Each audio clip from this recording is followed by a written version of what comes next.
Fan గుర్తు మీద గెలిచిన వాళ్ళు, మా కార్యకర్తల అండతో గెలిచిన వారు, మా పార్టీ ఆర్థికంగా సహాయం చేసిన వాళ్ళు ముగ్గురు పోయారు.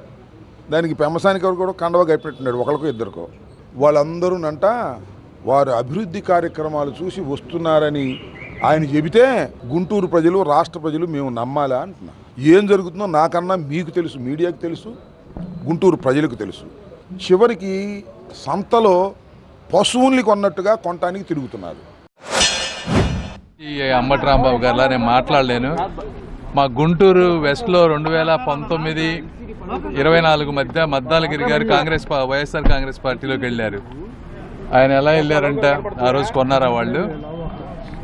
అయితే జగన్మోహన్ రెడ్డి గారు చేసినటువంటి అవినీతి మొత్తం 30% మందు మీద కమిషన్, ఇవన్నిటి మీద వాళ్ళందరూ ప్రమాణం చేసి చెప్తే డెఫినెట్గా మేము కూడా వచ్చి ప్రమాణం చేసి చెప్తాం. మద్దాలగిరి గారిని ఏం చేశారు వాళ్ళు? జగన్మోహన్ రెడ్డి గారిని చూసి లేకపోతే అంబటి రాంబాబు గారిని చూసి వచ్చారు ఆయన.